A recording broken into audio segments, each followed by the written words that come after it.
పోలీసులు కూడా వాళ్ళకి మాత్రమే సపోర్ట్ చేస్తున్నారు. ఏం లేదు సార్, మేము ఇక్కడ కోరుకునేది ఏంటంటే మా పాపకు అన్యాయం జరుగుతుంది, మాకు న్యాయం జరగట్లేదు. రెడ్డిస్ వచ్చి ఆ క్షణంలో కేసు పెడితే మా ఆడల పైన కేసు అయ్యింది, మా మీద కేసు అయింది సార్, మా మీద కేసు అయ్యింది.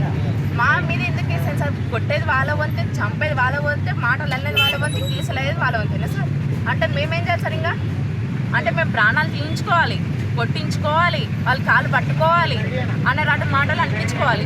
వాళ్ళు ఏమన్నా ఏ గెలిచి మాటలన్నా మేము పడాలి, వాళ్ళు అన్ని చెప్పినట్టు మేము వినాలి సార్. ఇంకా 5 మంది మీద పెట్టేసాం, అది కూడా ఆడల పైన, ఒక 2 మొగల పైన. ఆడలం మేము కొట్టినామంటే మేడం, ఆడలం వాళ్ళు ఒక్కొక్కరు దున్నపోతులాగా పంది బలిచిన కొడుకులు, రెడ్డిస్ కొడుకులు. మేము ఆడలం కొడతామా సార్? మేము ఆడలం కొడతామా? మేము ఆడలం కొట్టిన దెబ్బలు చూపించామనండి. వాళ్ళు కొట్టిన దెబ్బలు మా ఆడల పైన మేము ఎక్కడెక్కడ చేసి మేము చూపిస్తాం. మా ఆడల ఎక్కడెక్కడ మేము కొట్టినా ఆ దెబ్బలకు మేము చూపించామని, వాళ్ళకి ఎంత ఖర్చు అయిందో, వాళ్ళ దెబ్బలకు ఎంత అయిందో మేము ట్రీట్మెంట్ ఇప్పిస్తాము. మా పాపని మాకు తిరిగి ఇచ్చాము సార్. మేము పెట్టిన కేసు మేము రిటర్న్ తీసుకుంటాం. వాళ్ళు పెట్టి వాళ్ళు ఇచ్చిన కేసు రిటర్న్ తీసుకోకపోయి ఎంతవరకు పోరాడతాం సార్. మేము ఏది రాలేదు మేడం, ఏ స్లిప్ మా చేతికి ఇంతవరకు రాలేదు. మేము పెట్టిన కాంప్లైంట్ ఇంతవరకు కేసు రాలేదు.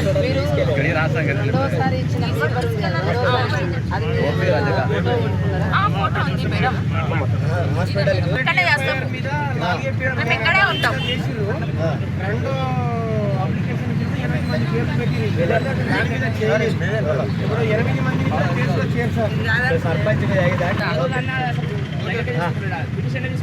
అసలు మేము ఇచ్చిన పిటిషన్ లేదు సార్, అక్కడ ఏదో షార్ట్ కట్ రాసి మాత్రమే మెన్షన్ చేసి, మేము అసలైన మ్యాటర్ ఎందుకు రాసిచ్చింది అది ఎందుకు లేదు అక్కడ, అది ఎందుకు చూపిస్తలేదు మాకు. సిఐ గారికి నా ఫోన్ చేసి అడిగితే వాళ్ళు ట్రీట్మెంట్ చేసినట్టు ఏమైనా ప్రూఫ్స్ ఉన్నాయా అని కూడా సార్. ట్రీట్మెంట్ తీసుకొచ్చారంటే 2 సిమ్లు తీసుకొచ్చాము. ఆయన మేము ఎస్ఐ సార్ కూడా ఇచ్చిన, మేము